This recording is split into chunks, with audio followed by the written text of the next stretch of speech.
Hey guys, this is going to be your reading video for the week of October 26th. In the past lessons, we've been talking about making connections with characters.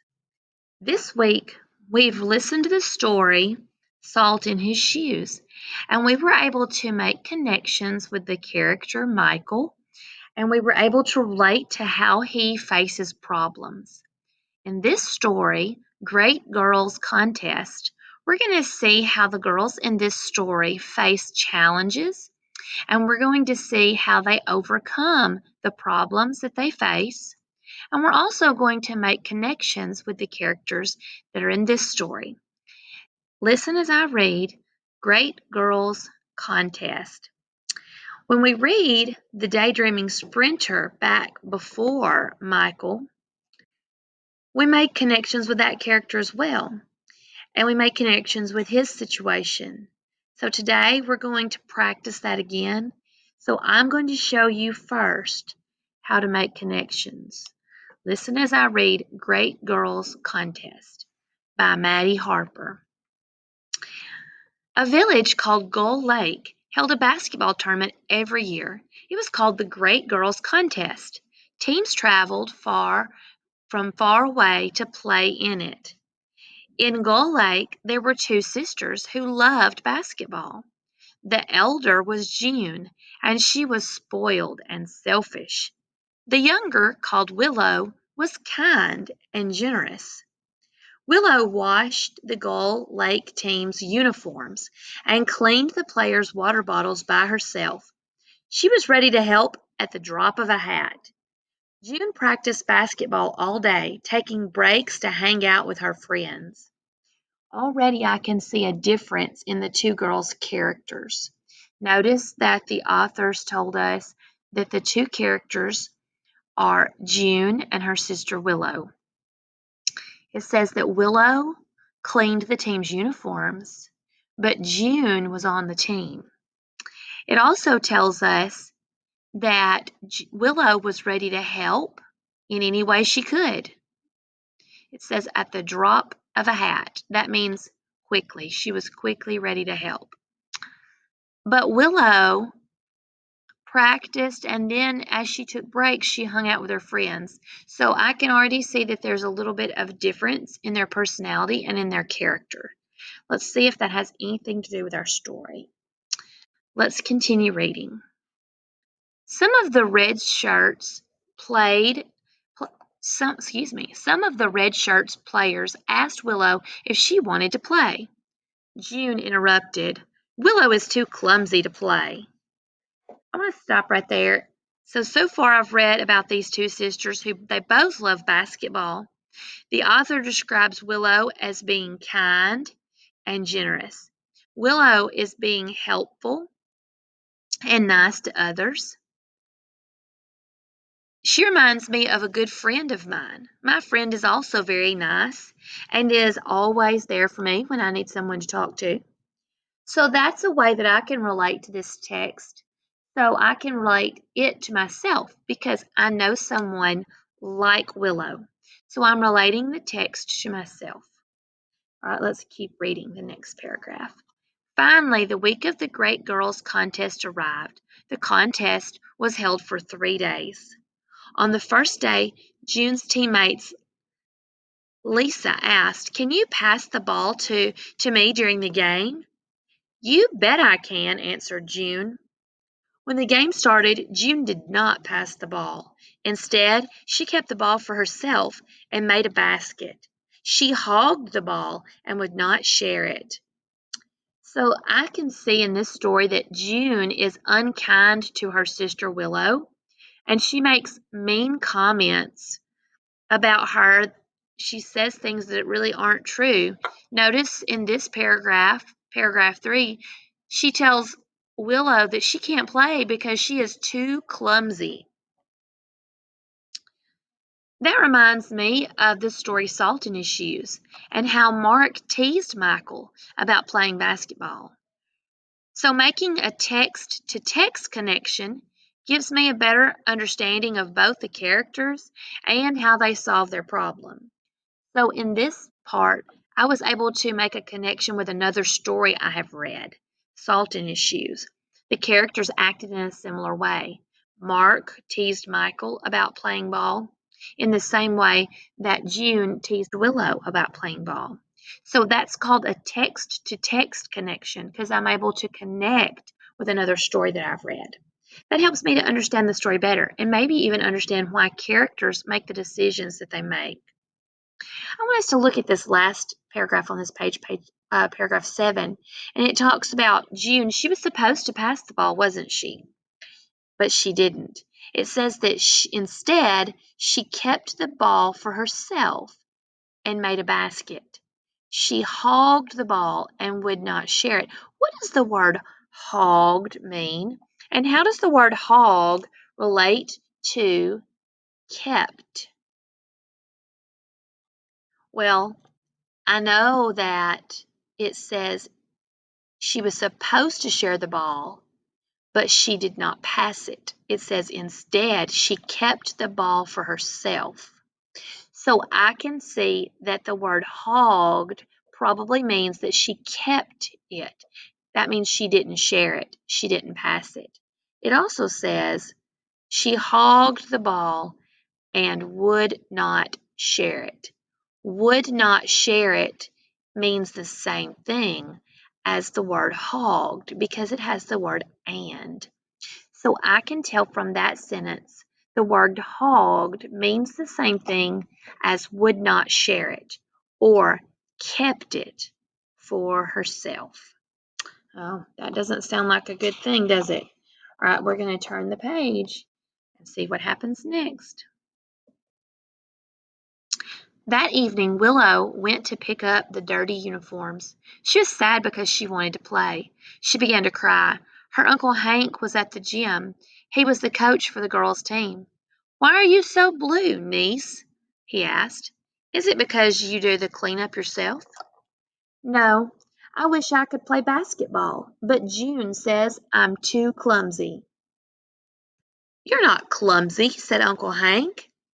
"It's because I don't have basketball shoes. That's why I slip and fall." What do you think the word clumsy means?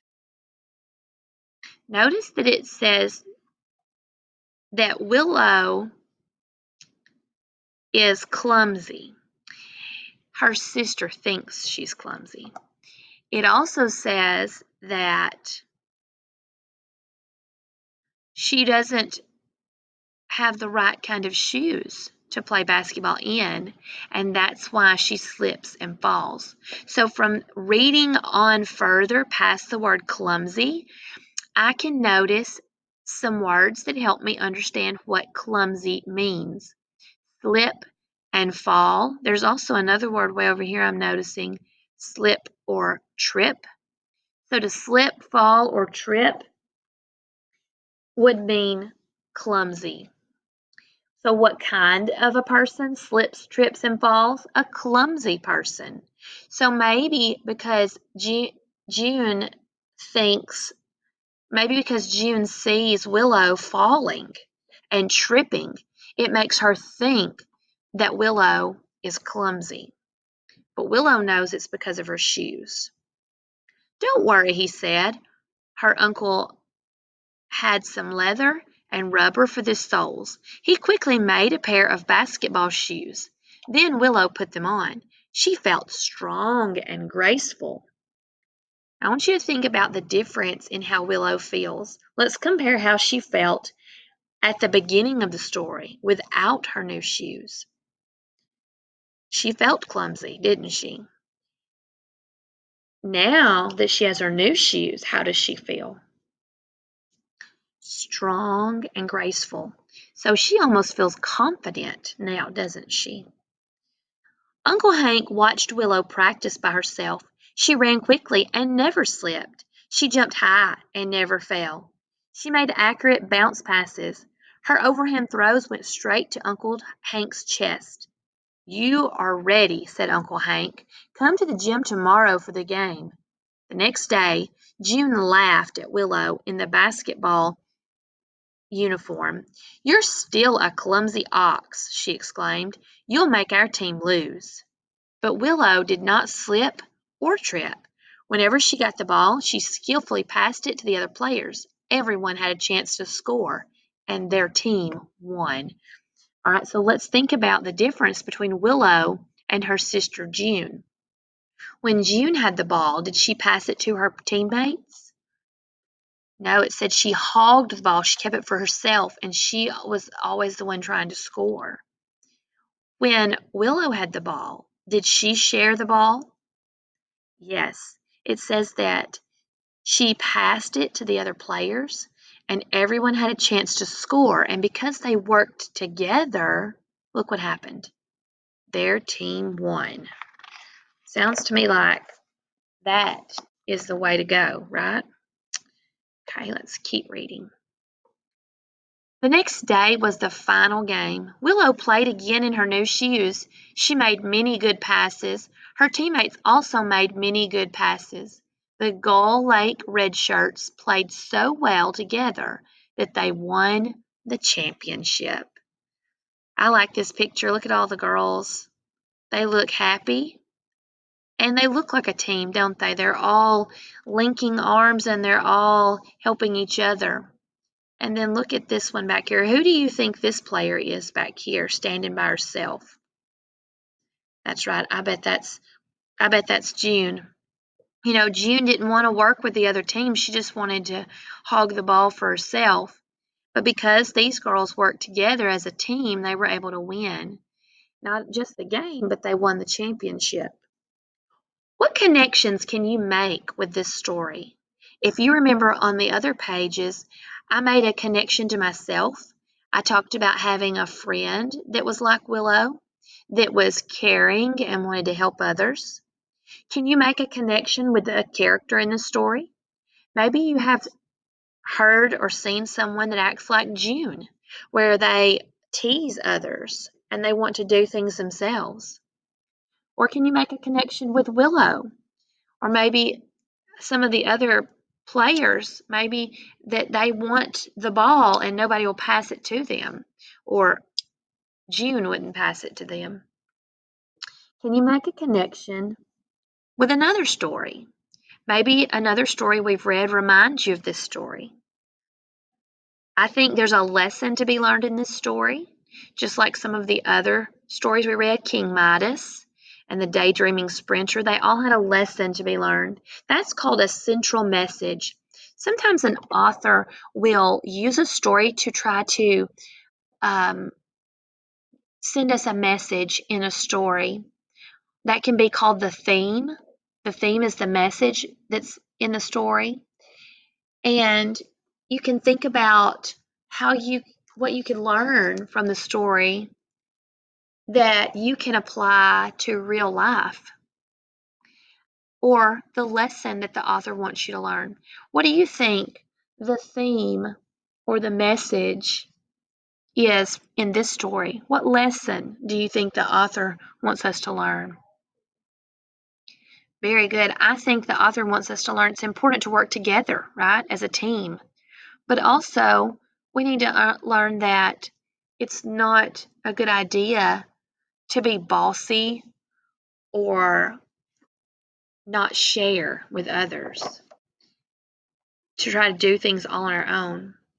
I could also think about Willow, and she didn't listen to the negative thoughts from her sister, did she?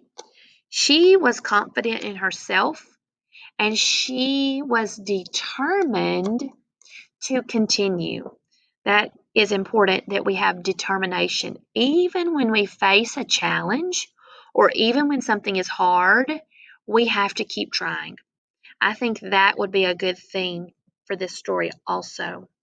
Just like in the story Salt in His Shoes, Michael Jordan faced some challenges, just like these girls in this story. But he didn't give up. Determination and hard work is how we accomplish our dreams and our goals. And so we have to remember that. Great job, guys. I want you to think about this story and making connections.